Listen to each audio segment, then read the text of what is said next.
The ex-MLA and a member of Managing Council, Shikshan Sanstha Satara, on his 32nd death anniversary. Welcome to all the dignitaries. I request to all the dignitaries to do the proclamation. Our founder, Advocate Keshara Dada, paved the way for a school. Dada, a person who dared a dream of a school, a future as we continue to move forward. Our students always founder who paves the way for the success.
Gathered today on behalf of Raj Shikshan Sanstha, Keshara Pawar English Medium School Karad, Yashwant High School Karad, SDM College Saidapur Karad, Sadguru Gadge Maharaj Primary and Secondary Marathi Medium, Red English Medium School CBC Saidapur cordially invites you to pay a tribute and a homage to late Advocate Keshara Pawar Dada, ex-MLA and a member of Managing Council, Raj Shikshan Sanstha Satara, on his 32nd death anniversary.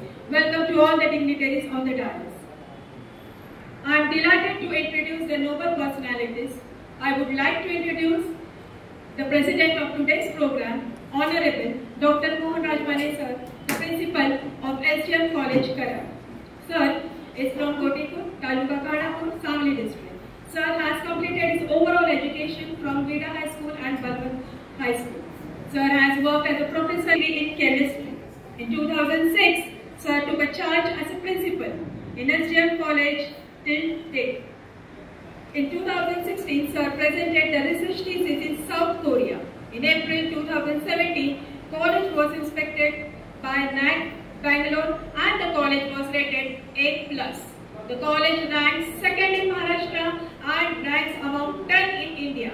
SDM College, under the guidance of Honorable Dr. Rajmane sir, the institution has achieved empowered autonomy, recognition in academic excellence and research capabilities, a testimony to its commitment to the quality education, as well as in these coming years, the college is set to be a unitary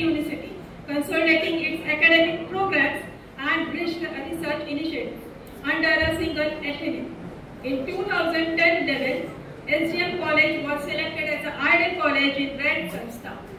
Sir was honored with Karad Gaurav Award on behalf of Pandey Foundation. Since 2019, Sir is a Senate member of Shivaji University, Kolhapur. Sir was awarded with Bal Shastri Zambekar Award on behalf of Krishnakant Karad Journalist Association. Sir is an honorary member of Karad Rotary Club. On the occasion of Shivaji University 59, Sir was awarded with Meritorious Principal of the affiliated college.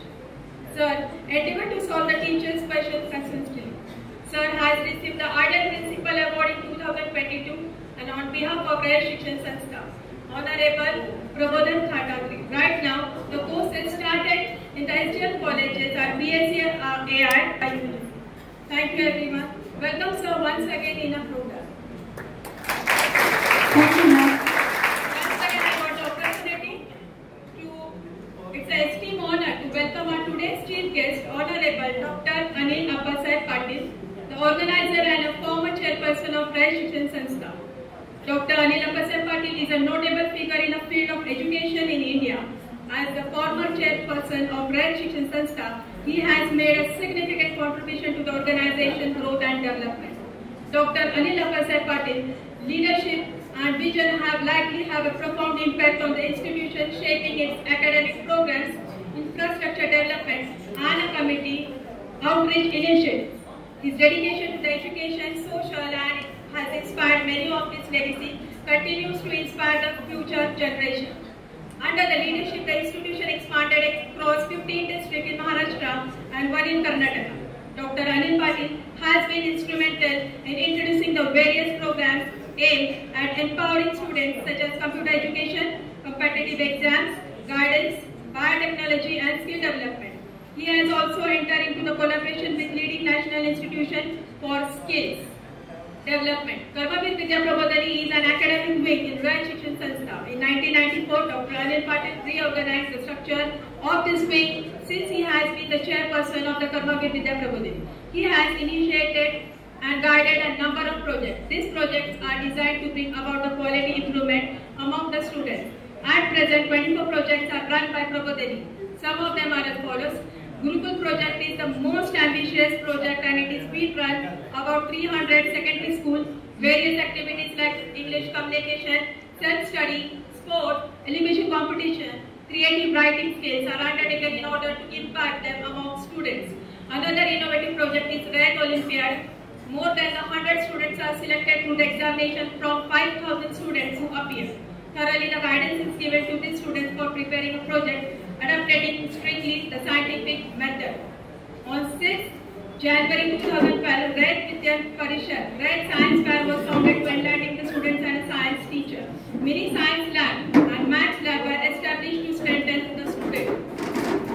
These facilities help to fetch the Inspire Award. Sir has dedicated his life for Sanstha. Contribution of Dr. Anil Patil in the social work are an informative write-up on the various educational issues in a daily newspaper, Aikya, Lok Sabta, Pudari, Raya Sevak Patrika, Sakat, etc. Sir has been awarded by former member Raya Satara Municipal Corporation, former member Satara City Education Association in 1975 to 1980, President of Lions Club Satara 1979, Chairman on various regional Lions Club Committee, organized Dr. Modi Free Eye Checkup Camp, Senate member of Shivaji University Kolhapur, advisor Merchants Urban Cooperative Bank Satara, former President General Practitioners Association Satara, President of Investing Association Satara. Sir has received the Best President Award Lions International, Jeevan Gaurav Anyay Samman by G. Aziz Chovistas on 16th of February 2016. On 14th September 2016, Sir has awarded with the Lions Jeevan Gaurav Award. Jeevan Gaurav Yashwant Award by Vijay Divas Samaro Samiti on 15th of December 2016. Bharat Ratna Maulana Abdul Kalam Azad Award by Pune Corporation. Global Krishna Award by Star Youth on 10th January 2017. Jeevan Gaurav awarded by Avishkar Social and Educational Foundation Kolhapur on 25th June 2017. Narayan Surve Jeevan Gaurav awarded by Maharashtra Sahitya Kala Prasadi Pune on 15th September. Karmavir Gaurav Patil awarded by Dakshin Bharat Jain Sabha at Astavnidhi on 17 June 2018. Kartavya Gaurav awarded by Shri Chhatrapati Pratap Singh Maharaj Nagar Vachanalaya Satara in the memory of late Jai Shri Yashwant Karkhani on 24 June 2018. Aikya Yatra Award Pin Satara by Jilla Mitra Mandal Hadassar Pune on 21st July 2019. Dr. Anil Patil's dream is to create a comprehensive education ecosystem that supports the overall growth and development of the student. Samuha Vidyapit Cluster University aims to be a beacon of hope for the rural area, providing the access to the quality education and opportunities for the economic growth. Thank you. Welcome to all.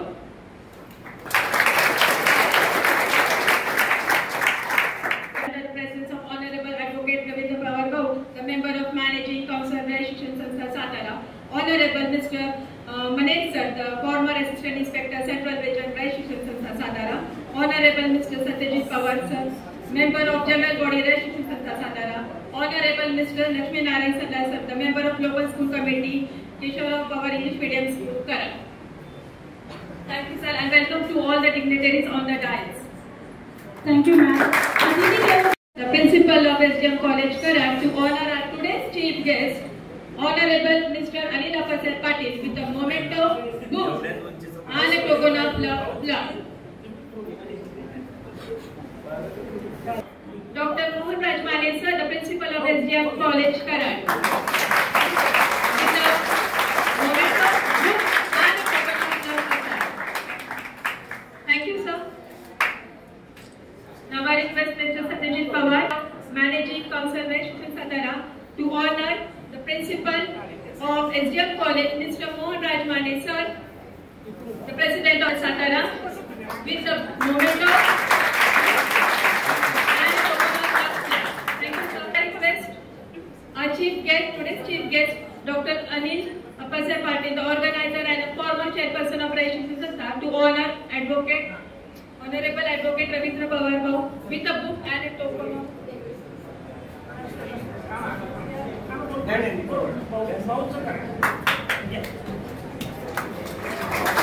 honoring our chairman, Advocate Ravindra Pawar Gaur, with a token of love and a book.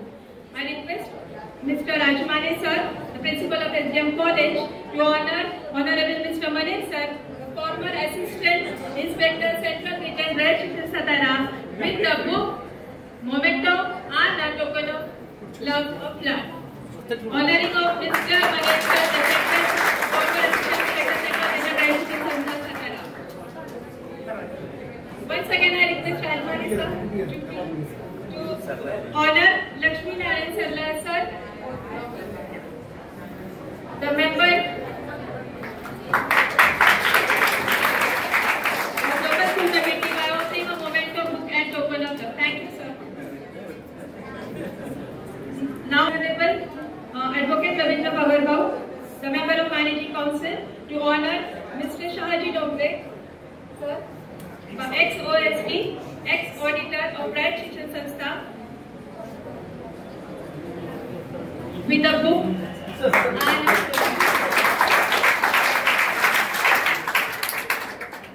thank you, sir. Next, by a book and a token of love. By offering a book and a token of love. Now I request Mr. P.S. Pawar, the ex-chairman of Red Cooperative Bank, to come up on the stage. My name is Maya Mitchell. I study in senior KG class. My school name is Kitchia for English Medium School class. It is in class. I want to express my school Kitchia for the teacher for was born in English Medium of one time on 12 March 1970 in their class from they completed primary education in Bullet. Later returned that English Course for education in English after 7 seconds. You can show body another shadow of great brilliant of Kanbina and Lakshmi winning. Alone I safe life. and self-education child would this mother that to become great advocate. Vijaya Kumar was a great freedom fighter, founding member of Shekari Kambar. He was a great politician, great lawyer and social worker. Expert his contribution in freedom struggle, his participation in freedom struggle, his lecture in flag voting and pattern testing. Thank you.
This multifaceted man was born in village Bahule in Patan Taluka on 12th of March 1917 in middle class family of farmer.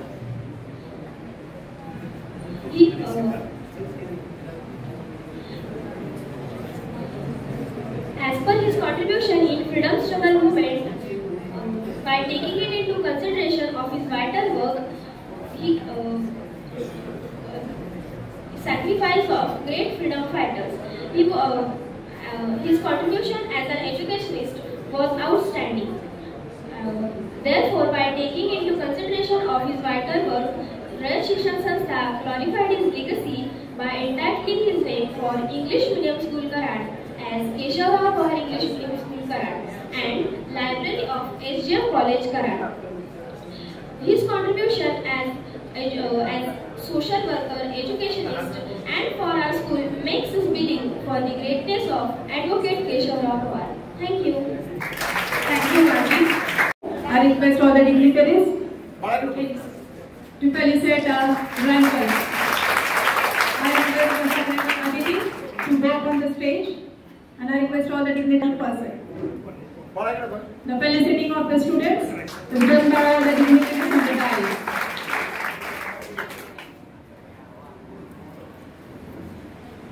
Felicitation of the 10th standard students are done by the dignitaries on the guides. Thank you, sir. Thank you very much. Thank you. Please be seated.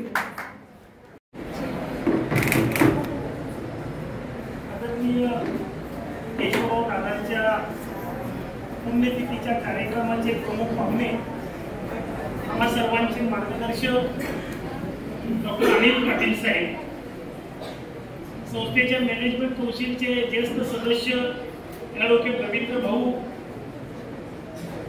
Dongre sir, प्राचार्य Sanjay Kamble sir, Maner sir, Saralaya sir, संस्थेचे general बॉडीचे दुसरे सभासद advocate Sadanand Chingale साहेब,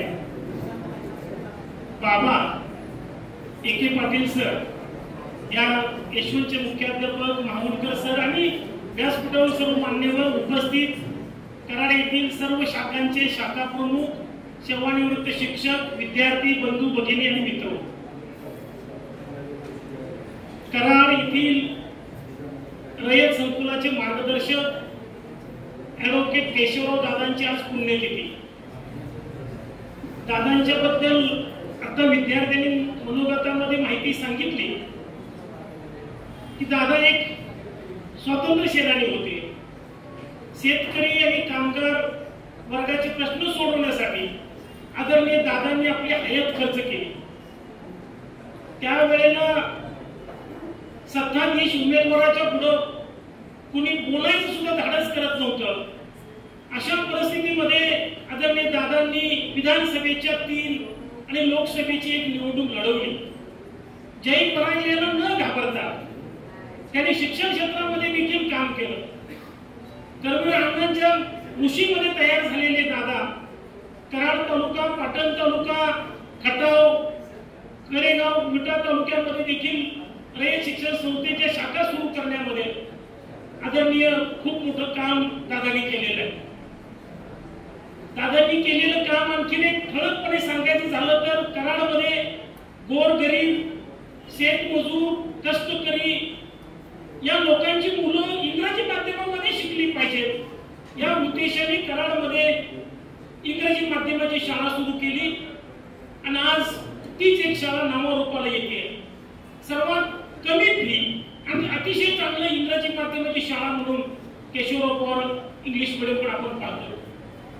रयत शिक्षण संस्थेचे अध्यक्ष आदरणीय पवार साहेब असतील, डॉक्टर अनिल पाटील साहेब यांनी देखील ठरवलं दादाच्या पश्चिमध्ये की दादांनी जे रोपटं लावलेलं आहे त्या रोपटं म्हणजे इंग्लिश मीडियम स्कूल आणि त्या शाळेचं नामकरण Keshavrao Pawar English medium school हे रयत शिक्षण संस्थेने केलं.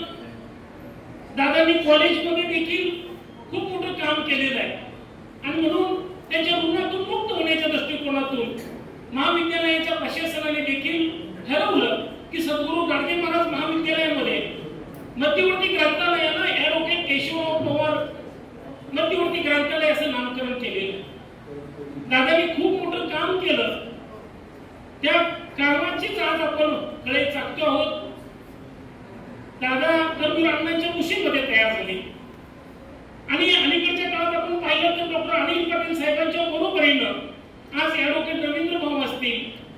बाबा असतील या ठिकाणी रयत शिक्षण संस्थेचं काम कराड आणि पाटण तालुक्यामध्ये करताय. हे काम त्यांनी अखंडपणे असं चालू ठेवावं अशी मी अपेक्षा व्यक्त करतो आणि या ठिकाणी थांबतो. जय हिंद, जय Maharashtra. Chief guest, Honorable Dr. Anil Patil sir, to express their views.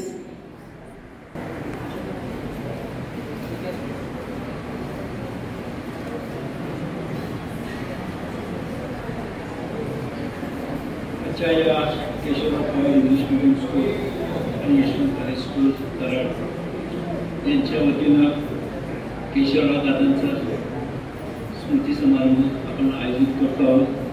पहिल्यांदा भाऊंना अभिनंदन करतो की यंदापासूनच आम्ही रयत शिक्षण संस्थेमध्ये एक नवीन सिस्टीम उभी करण्याचा प्रयत्न करतोय.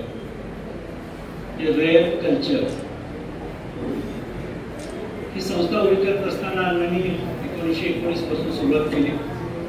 1924ला एक मुलगा 30 रुपयाच्या बजेटवर आज ही रयत शिक्षण संस्था देशातील सर्वात मोठी शिक्षण संस्था म्हणून उभी केली. पण ही उभी करत असताना शेकडो कार्यकर्त्यांनी या संस्थेला मदत केली. त्या कार्यकर्त्यांच्या आयुष्यामध्ये वर्षातून 2 वेळा का होईना आठवण ह्या प्रत्येक सेवकांनी, प्रत्येक मुलांनी, प्रत्येक शाळेने ठेवलीच पाहिजे. या माणसांनी कामं केली अण्णांच्या बरोबरीनं म्हणून आज संस्थेचं भव्य दिव्य स्वरूप आपल्याला दिसतंय. ती माणसं नसतील तर एकटे अन्य करू शकले असते तर त्याचं उत्तर नाहीये.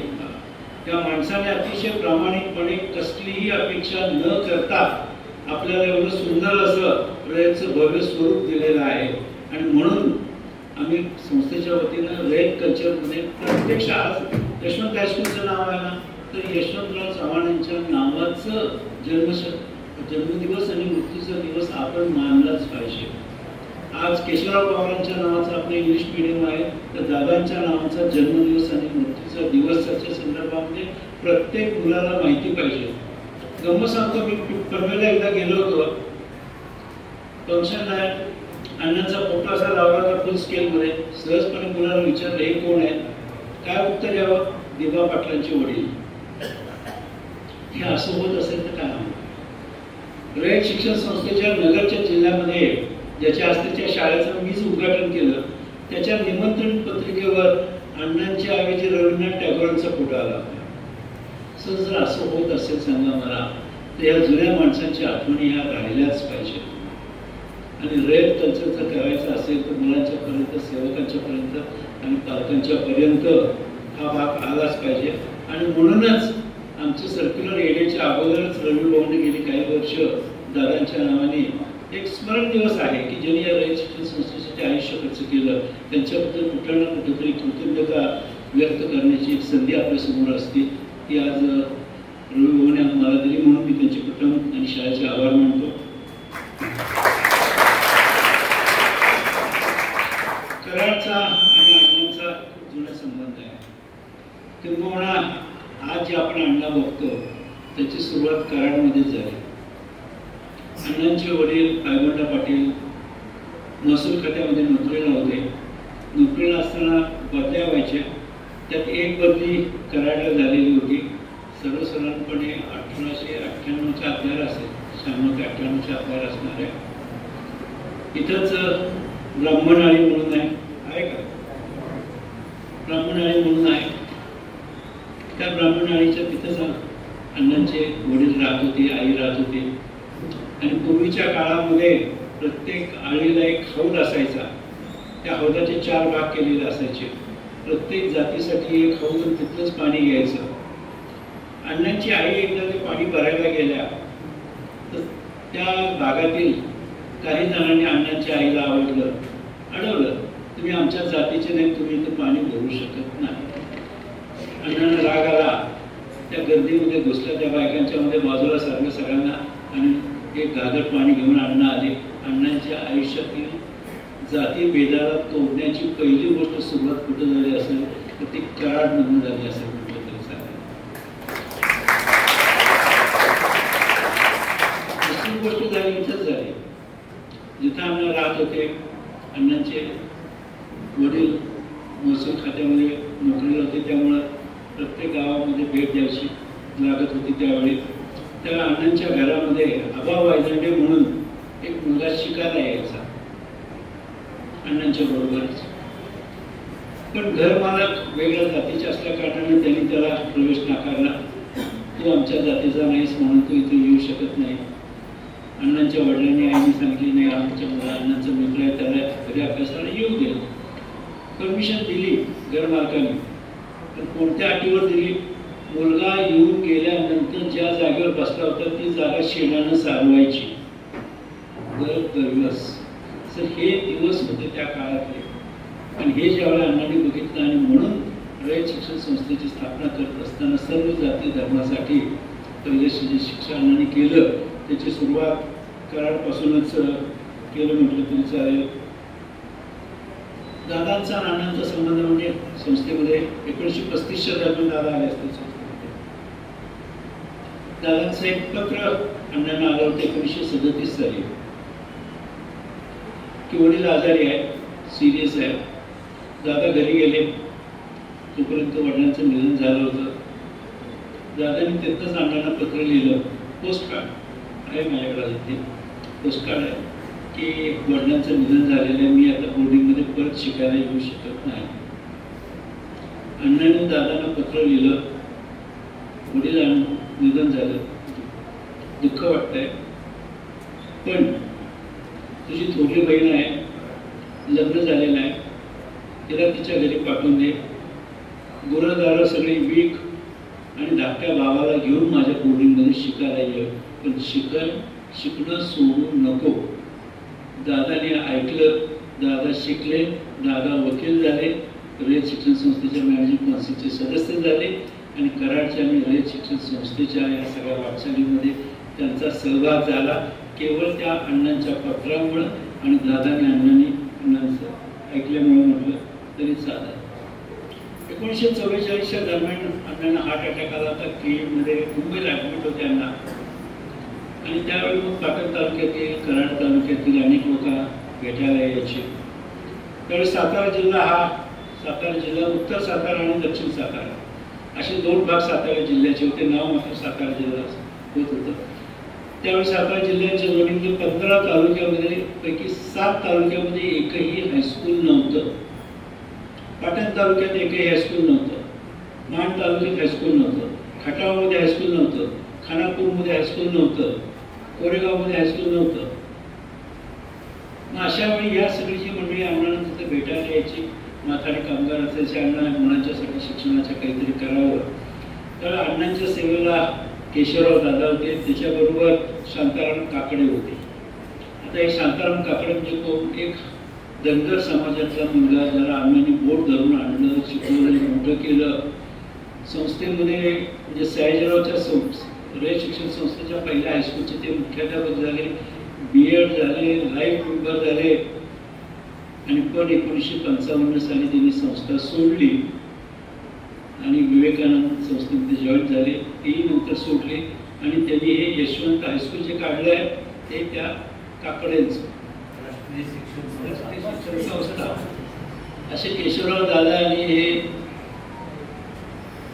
दोघं जण अण्णांच्या सेवेला केईमध्ये मुंबईला होते. आणि या दोघांनी आग्रह धरला की पाटण तालुक्यामध्ये हायस्कूलची सोय शिक्षणाची व्हायलाच पाहिजे इंग्रजी मुलांच्या. अण्णांनी मान्य केलं. सुदैवानं त्याच्या अगोदर ठक्कर बाप्पा हे महात्मा गांधींचे मेहणे, व्यवसायाने इंजिनियर, हरिजनांच्यासाठी काम करणारा देशातला सर्वात मोठा माणूस. किंबहुना महात्मा गांधींच्याही पेक्षा प्रचंड असं काम हरिजनांच्या बाबतीमध्ये केलं असेल तर त्या एका माणसानं काम केलं होतं. त्या अण्णांचं काम बघून 1932 साली त्यांनी हरिजनमध्ये अण्णांचा लेख लिहिला होता कायद्याच्यावर. आणि मग त्यांना अण्णांच्या बरोबर काम करायचं होतं. अण्णाही हरिजन सेवक संघाचे सदस्यही होते. आणि मग त्यावेळी त्याच्या अगोदर 1 वर्ष 1944ला ते अण्णांच्या बरोबर मान तालुक्यामध्ये देवापूरला, त्याच्यानंतर गांधी टेकडीला, त्या 3 ठिकाणी आणखीन एनकोडला, त्या 3 ठिकाणी जाऊन अण्णांच्या बरोबर आले. आणि त्याच्यानंतर मग गांधी टेकडी त्यांना जाते. वेताळ टेकडी त्यावेळेचं नाव, आज नंतर गांधी टेकडी नाव दिलेलं आहे. वेताळवाडी आणि वेताळ टेकडी ही नंतरची नावं आलेली आहेत. वेताळवाडीला ठक्कर बाप्पांना आणलं. ठक्कर बाप्पांची 51 बैलगाड्याच्या याच्यातून मिरवणूक काढली गेली आणि त्याच्यामध्ये दादांचा पुढाकार होता. श्रीनिवास पाटील त्यांच्या वडिलांचे दादासाहेब पाटलांचा पुढाकार होता आणि पहिल्यांदा ठक्कर बाप्पा आले. त्यांनी स्वतःची देणगी दिली त्या शाळेसाठी आणि रयत शिक्षण संस्थेची ग्रामीण भागातील पहिली शाळा सुरू झाली असेल तर ती ठक्कर बाप्पाची. त्याच्यामध्ये सुद्धा दादांचा मोठा एक सहभाग होता. दादांचं लग्न सुद्धा दादाने विचारलं होतं, माझं लग्न सुद्धा अण्णा तुम्हीच ठरवा. अण्णा म्हटलं नाही, तुझी बायको तूच ठरव, पुढं काही तूच मान्य कर. जवळजवळ अण्णांनी पुढच्या आयुष्यामध्ये अनेक जे विद्यार्थी होते नुसतं बोट धरून संस्थेमध्ये आणलं नाहीये, मोठं केलं, शिकवलं केलं, शिक्षक म्हणून केलं, वेगवेगळ्या व्यवसायामध्ये केलेलं आहे. किंवा या मुलांचं कुणाला वकील व्हायचं आहे, कुणाला बॅरिस्टर व्हायचं आहे, कुणाला ॲग्रीला व्हायचं आहे, कुणाला जर्मन व्हायचं आहे, कुणाला इंजिनियर व्हायचं आहे, हे अण्णा ठरवलं. मला कुणाला राजकारणात पाठवायचं ते सुद्धा अण्णा ठरवलं. 1929 साली ज्यावेळी संस्थेचं काही नव्हतं त्यावेळी सुद्धा सांगितलंय की हे माझं छत्रपती शिवाजी कॉलेज निघणार आहे, Akbar the great science college निघणार आहे, महाजी शिंदे BPL कॉलेज निघणार आहे. की त्यावेळेची स्वप्न पुढच्या काळामध्ये सहजपणे यशस्वी झाली गेली. मुलं आणणं, शिकवणं, मोठं करणं, जेवण खाणं, सगळी सोय करणं, त्यांचं करिअर करणं आणि करिअर केल्यानंतर सुद्धा तू माझ्या संस्थेमध्ये राहा असं कधी सांगितलं नाही. अण्णांना अनेकांनी विचारलं, तुम्ही 13 लोकांना परदेशी पाठवलं, अनेकांना वकील केलं, इंजिनियर केलं, त्या लोकांचा संस्थेला फायदा काय होतो का? आणि जर तुम्हाला संस्थेला फायदा होत नसेल तर त्याला तुम्ही एवढं शिकवलं का? हा प्रश्न 2 राजांनी विचारला. एक जीवाजीराव शिंदेने विचारला आणि दुसरा आमचे पंतप्रतिनिधी विचारला. म्हणजे आमच्या अनुभव खूप वाईट आहेत. ज्यांच्यासाठी शिक्षणासाठी आम्ही मदत केली त्या लोकांनी नंतर आमच्या संस्थानामध्ये येऊन आमच्या जनतेची सेवा करण्याचं नाकारलं. अण्णांनी एका भाषेमध्ये दिले, उडणाऱ्या पक्षाचे पंख कधी कापायचे नसतात, त्याला मुक्तपणे उडून द्यायचंय. कधी ना कधीतरी तो आपल्या घरट्यात येतोच. आणि पुढच्या अण्णांच्या आयुष्यामध्ये ही सगळी मंडळी अण्णांच्या घरट्यात आली. डायरेक्टली असू देत, इनडायरेक्टली असू देत, त्या रयत शिक्षण संस्थेच्या वाढीमध्ये ही सगळी मंडळी जी आली आणि त्याच्यातूनच ही सगळी रयत शिक्षण संस्था उभी केली म्हटलं तरी चालेल. अण्णांच्या आयुष्यातला मोठा प्रसंग जाता 1948ला ग्रँड बंदीच्या वेळी. या अण्णांची आपण गाडी बघतो ना, BYF 5301, जी 29 नोव्हेंबर 1948ला माजी विद्यार्थ्यांनी अण्णांना दिली. अण्णांचं वय झालेलं होतं, ब्लड प्रेशरचा त्रास होता, आर्थरायटिस होता, चालता येत नव्हतं, म्हणून माझ्या विद्यार्थ्यांनी देणगी गोळा करून आणली. ती गाडी दिली 28 नोव्हेंबरला, पण खरी ती गाडी आली होती 4 फेब्रुवारी 1948ला. आणि त्या गाडीतून पहिल्यांदा अण्णा सातारपासून उमरजला गेले. उमरजला ग्रँड बंदीच्या प्रकरणामध्ये बाळासाहेब खेर आणि मोरारजीच्या बाईच्या टीकेचं एक भाषण छानपैकी केलं. नंतर इथं किवळला आले, तिथं भाषण केलं आणि त्याच्यानंतर कुठे आले असतील तर ते केशवराव दादांच्याकडे आले सल्ला मसलतीसाठी.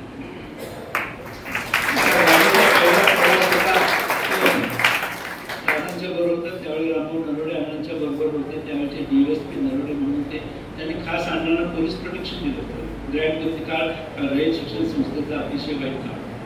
पण या काळामध्ये रयत शिक्षण संस्थेच्या सगळ्या सेवकांनी कार्यकर्त्यांनी एक प्रचंड असं मागं राहिलं आणि शासनाला सुद्धा नमवलं म्हटलं तरी चालेल.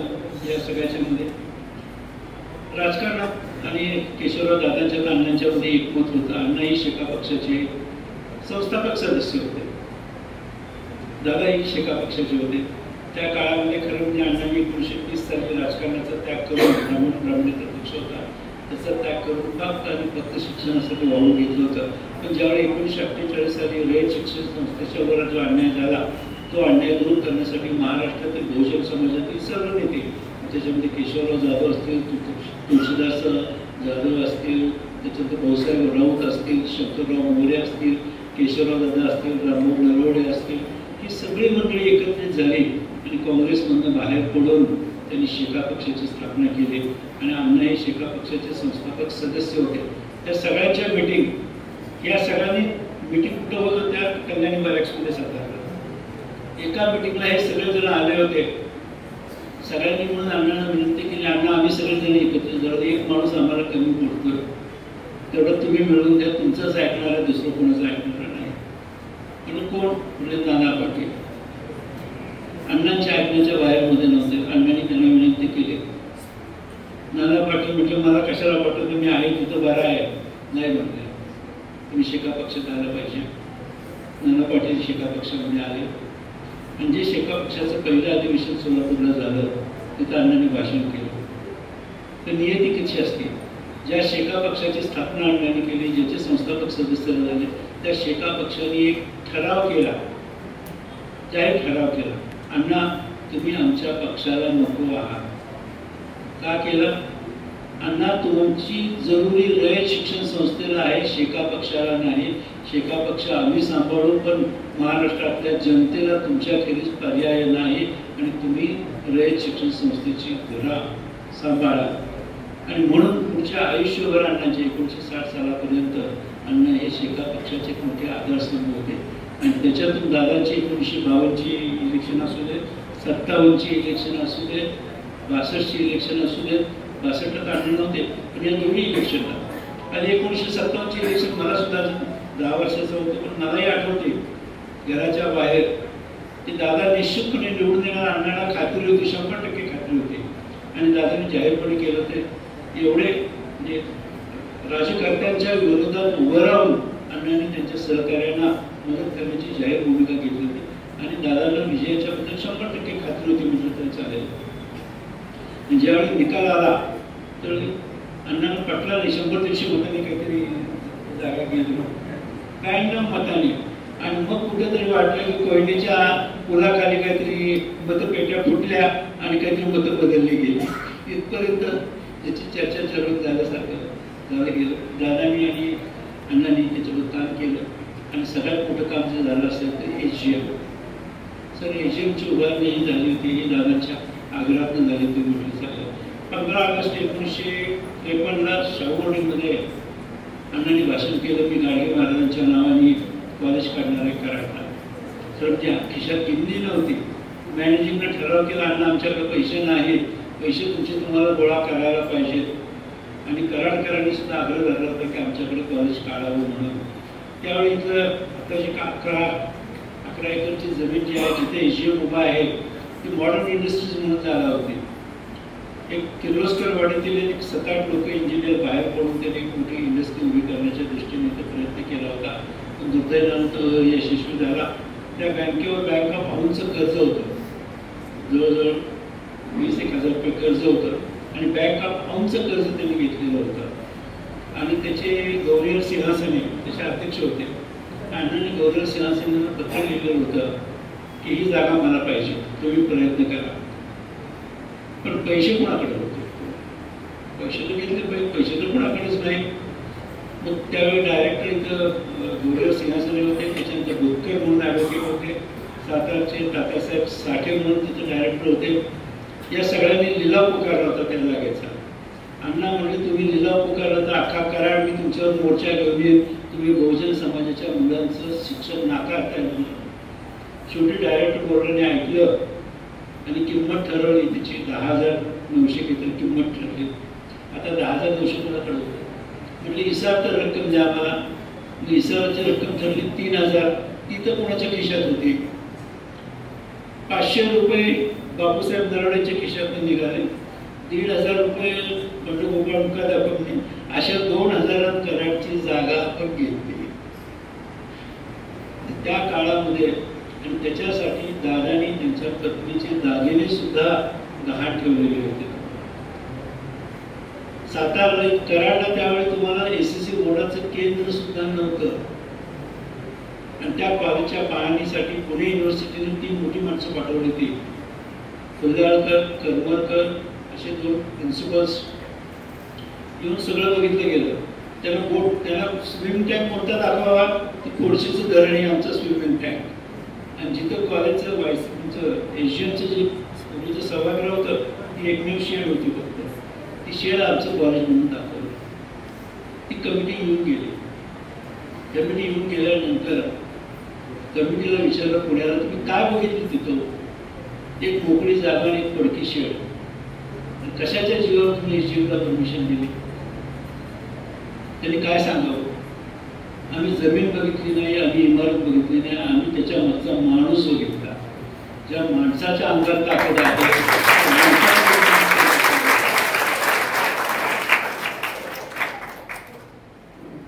पैसे तर भरायचे होते 25,000 रुपये, पण युनिव्हर्सिटीकडे पैसे कुठे आहे? संस्थेकडे तर किती नाही, साधी इसाराची रक्कम सुद्धा भरता येत नव्हती आम्हाला.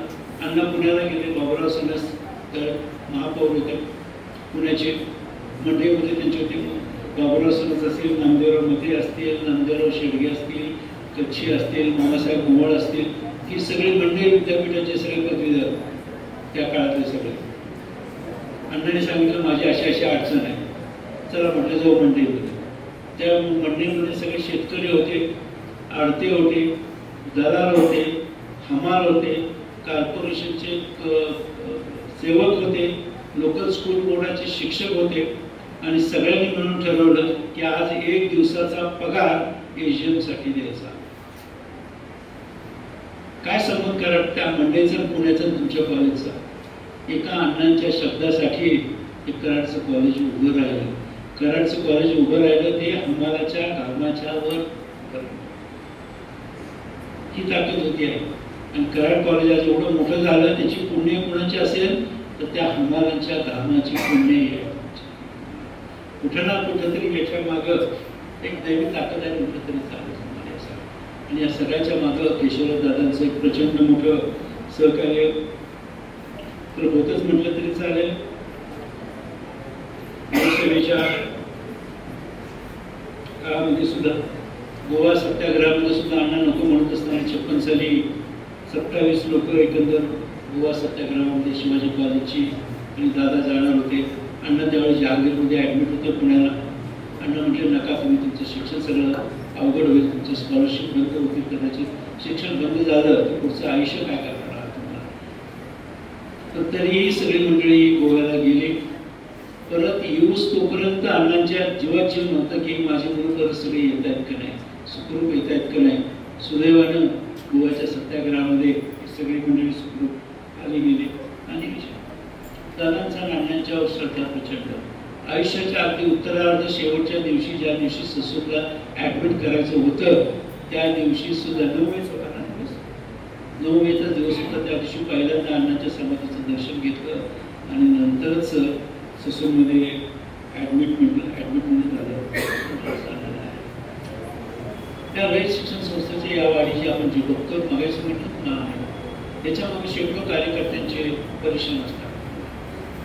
कुणी कसली अपेक्षा करत नाही आहे तुम्हाला. दादाच्या पत्नीने स्वतःच्या भाऊच्या आईंनी कशासाठी द्यावं तो स्वतःचे दागिने? अण्णांच्या पत्नीने वहिनींनी कशासाठी दागिने द्यावेत? अण्णांच्या मुलींनी कशासाठी दागिने द्यावेत? अण्णांच्या आईने कशासाठी द्यावेत? एवढंच नव्हे तर 1952 साली महाराष्ट्राचे गव्हर्नर होते राजा महाराज सिंग. त्यांची अण्णांची ओळख होती.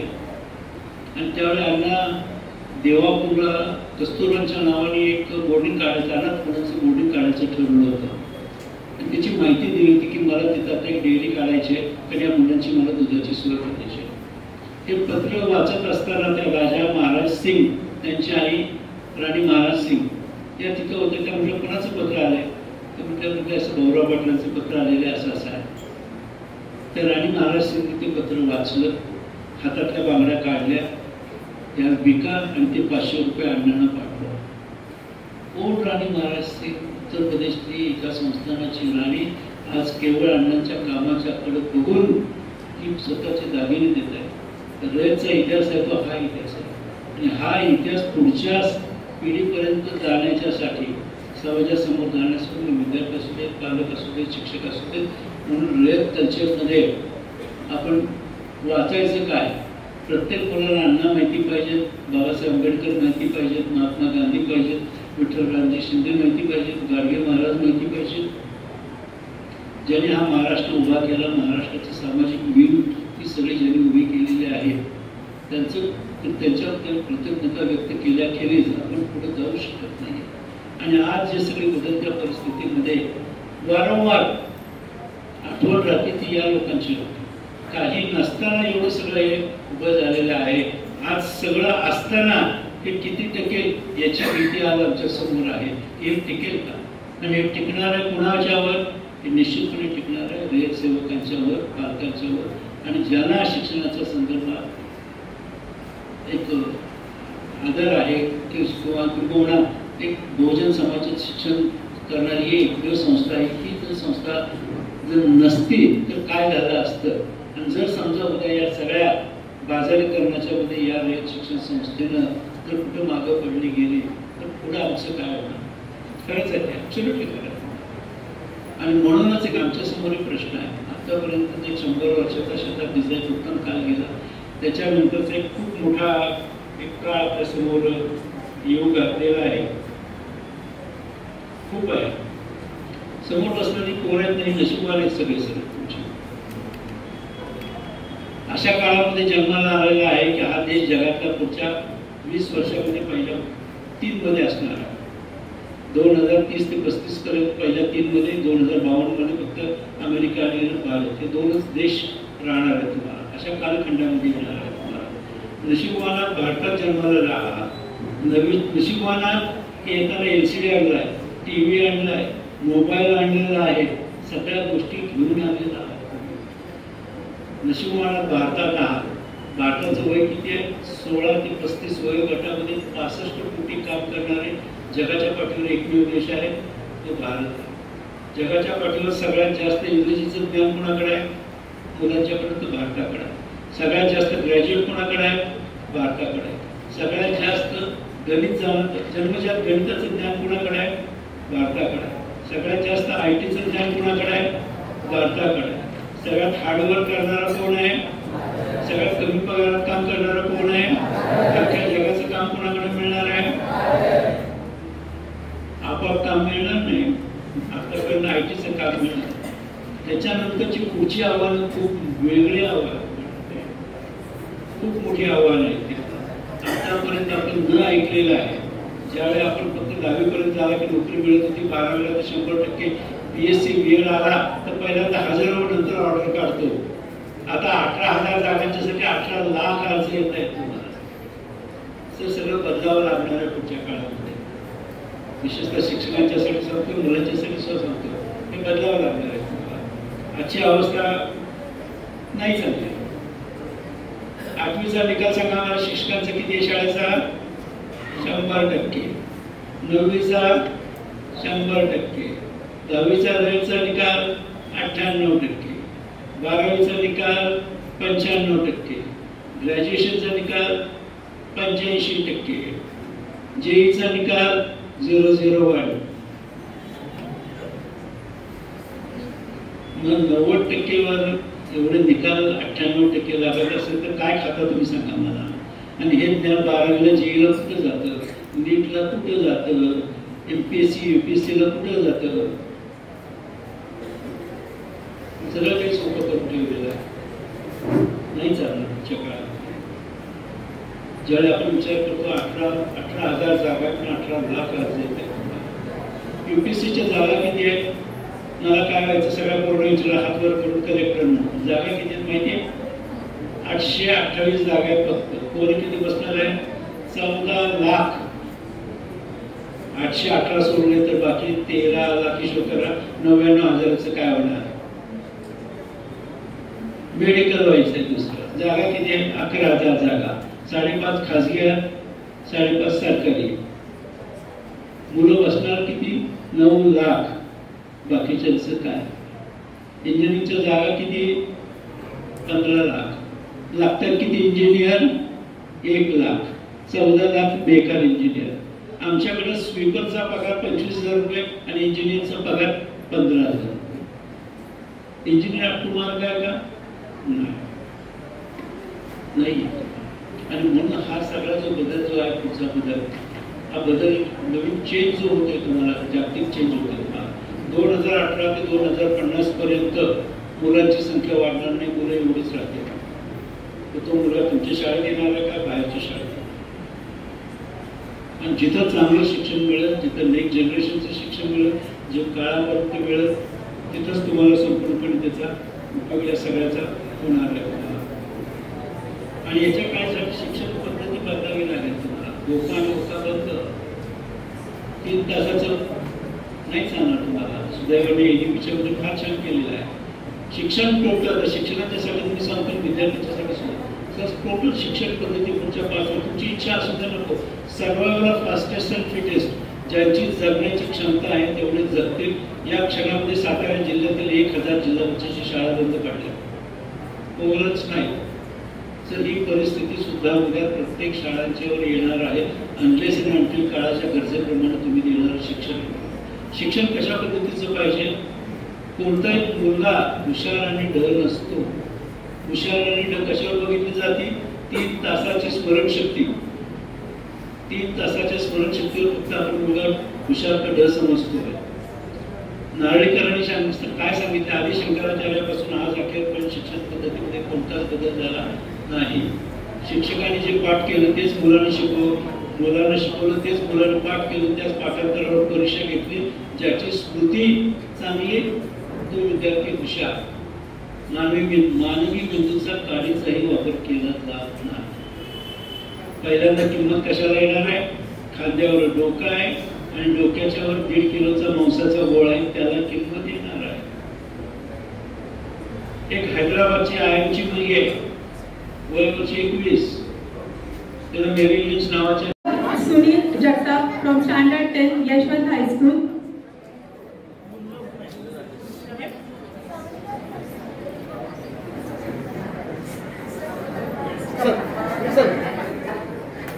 Vallabh Sunil Jagtap from standard 10 Yashwant high school.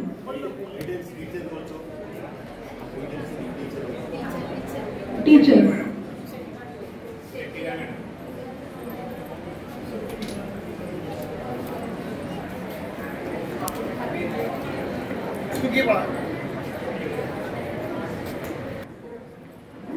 Appreciation from all the dignitaries to a girl orchestra.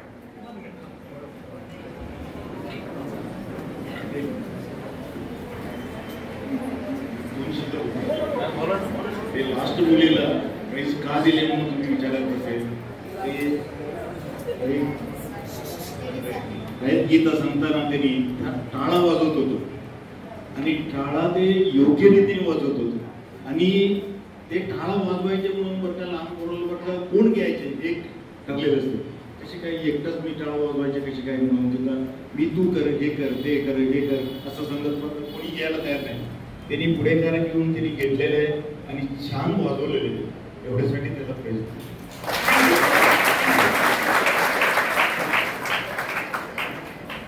Thank you, sir. Gratitude is the fairest blossom which springs from the soul. So, I request to Honorable Advocate Ravindra Pawar Baum, Member of Managing Council by Shikshan Sanstha, to express the gratitude.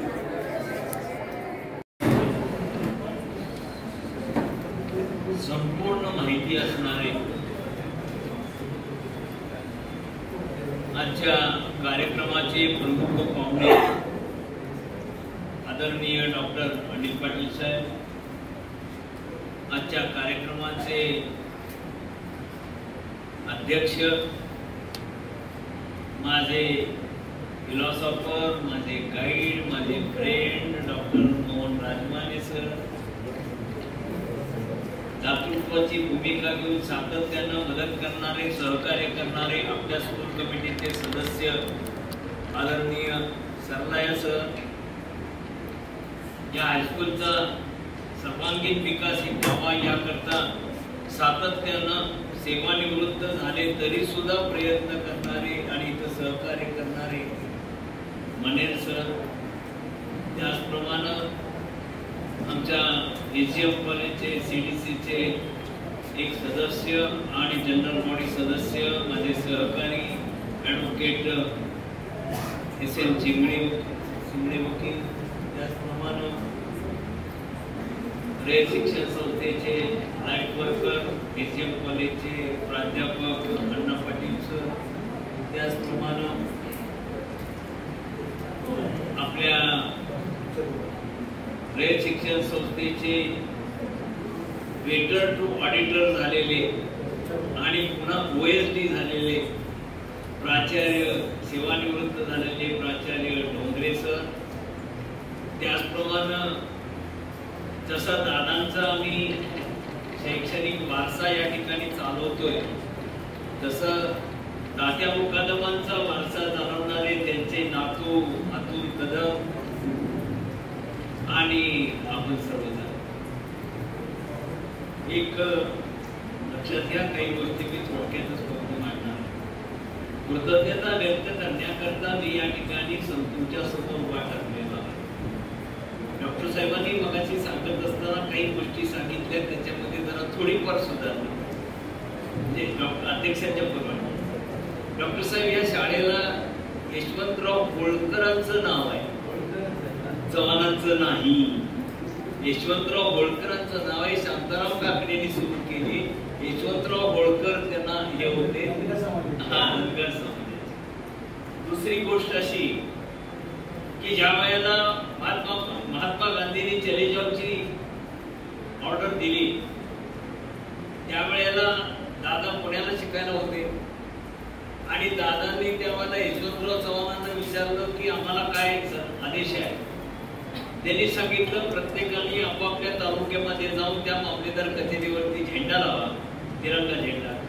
तर दादा पुण्यावरून आले पाटणला, आमचं गाव भोवले तालुका पाटण, आणि त्या ठिकाणी मालक देशपांडे, ऍडव्होकेट DV देशपांडेंचे वडील, त्याचप्रमाणे गोवा मावशीकर असे सर्वकडे गोळा केले आणि ही सगळी जण मामलेदार कचेरीवरती गेले.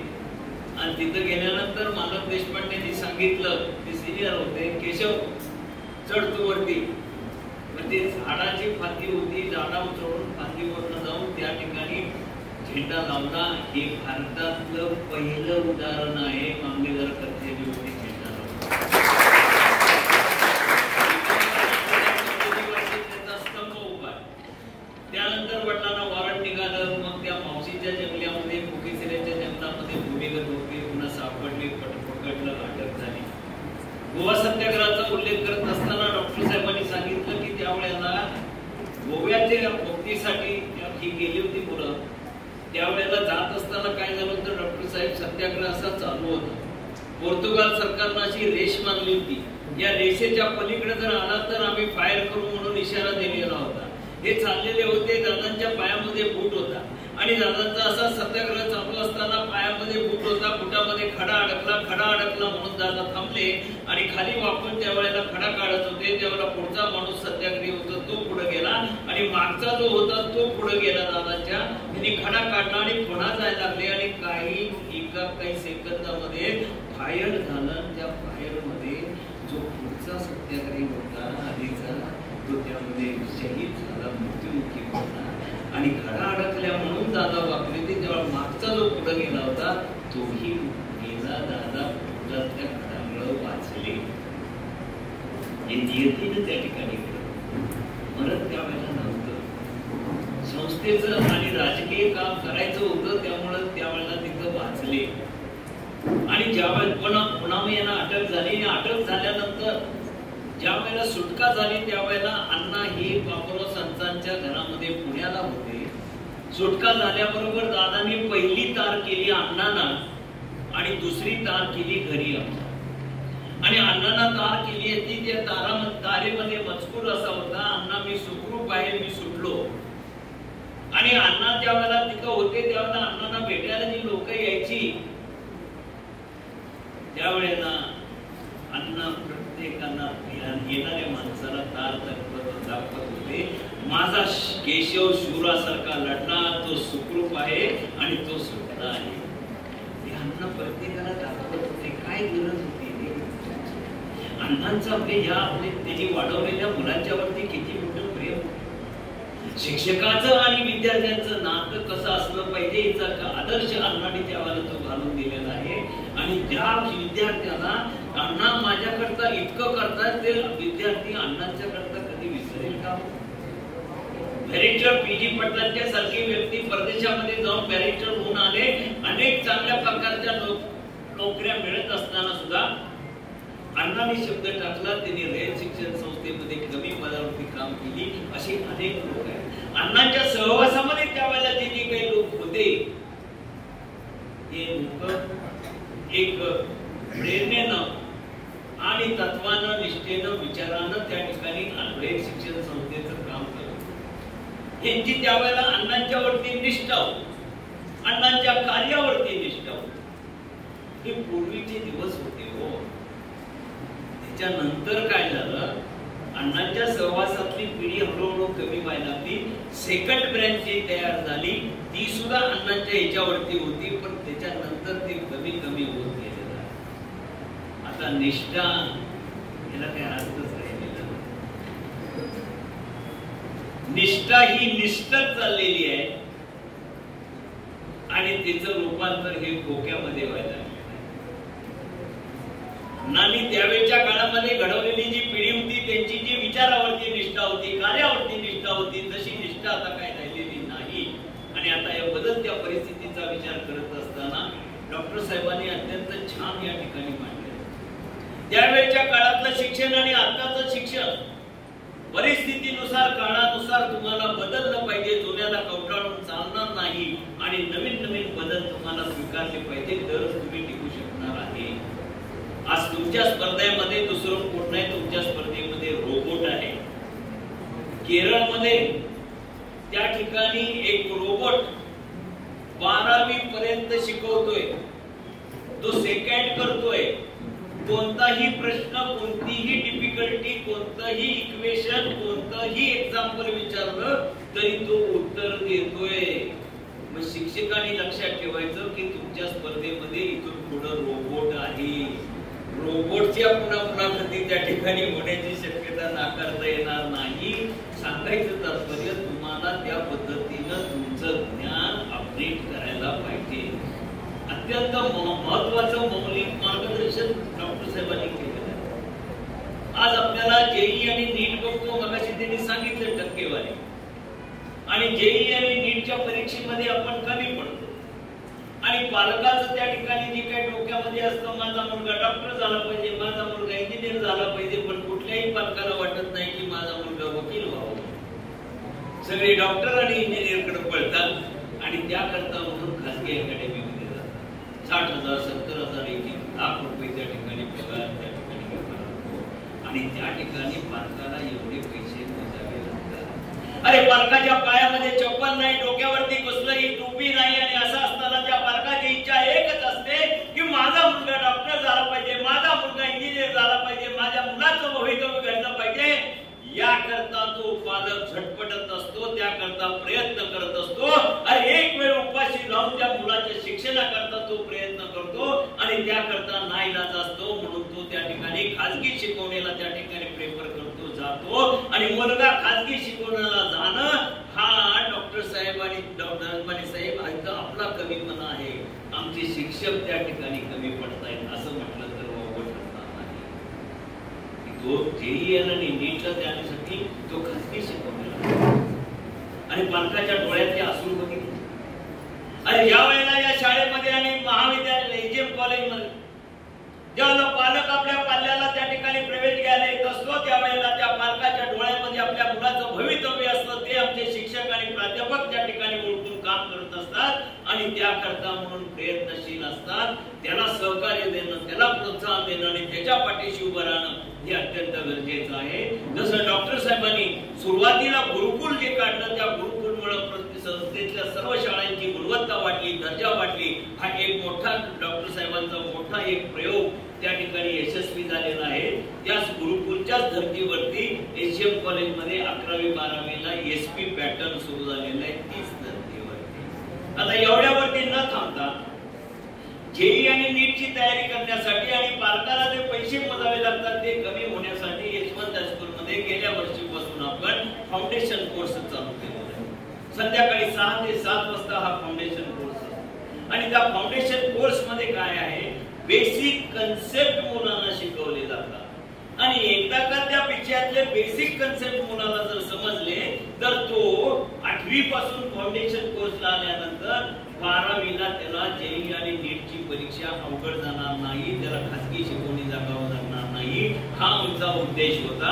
आणि राजमाने सरांनी आम्ही त्या ठिकाणी विचार करून यशवंत हायस्कूलमध्ये आणि आपल्या एजीएम कॉलेजवरचा असणारा मराठी मीडियम जो आहे त्या ठिकाणी आपण फाउंडेशन कोर्स चालू केला. आणि संध्याकाळी डॉक्टर साहेब आमच्या त्या फाउंडेशन कोर्सला इतकं डिमांड आहे आणि त्या ठिकाणी शिकवणारे कोण आहे? अरे कर्मवीरांना कमवा आणि शिका सांगितलं. आज जपानमध्ये ती या ठिकाणी योजना राबवली जाते आणि कमवा आणि शिकाच्या भूमिकेतून त्यावेळेला आपल्या एजीएम कॉलेजमधले MSc ला शिकणारी जी मुलं आहेत ती जी गरिबाची आहेत पण हुशार आहेत ती मुलं या ठिकाणी फाउंडेशन कोर्सला संध्याकाळी 6 ते 7 शिकवायला येतात. मला फायदा असा होतो की या मुलांचा आताचा MSc ला शिकत असताना त्यांचं अपडेट नॉलेज आहे आणि आमच्या हायस्कूल मधले शिक्षक एक 10-15 वर्षापूर्वी शिकलेले आहेत. त्या दोघांच्या शिक्षणामधला हा जो मधला दरी आहे ती दरी अत्यंत महत्वाचं त्याचं अपडेट नॉलेज असल्यामुळं आणि तोही MSc चा विद्यार्थी हेही विद्यार्थी आहे. दोघांची वेवलेंथ त्या ठिकाणी जुळती आणि ती मुलं मोकळेपणानं त्या ठिकाणी त्या याच्याविषयी बोलतात, चर्चा करतात, शंका विचारतात, शंका सांगतात. त्यामुळे मुलांना मोकळेपणा होतो, त्यांना पटदिशी समजतं. तेव्हा MSc ची मुलं शिकवण्याच्या पाठीमागचं MSc मुलांना या मुलांना शिकवण्याकरता सांगण्याच्या पाठीमागचा दृष्टिकोन तो होता. आणि त्या मुलांना गरीब मुलं असल्यामुळे त्या मुलांना आम्ही तासाला 300 रुपये प्रमाणे देतो. आणि कमवा आणि शिका फक्त कॉलेजमध्ये नाही तर यशवंत हायस्कूलमध्ये सुद्धा कमवा आणि शिकाची योजना आम्ही त्या ठिकाणी चालू केली आहे. डॉक्टर साहेब दुसरा एक आम्ही या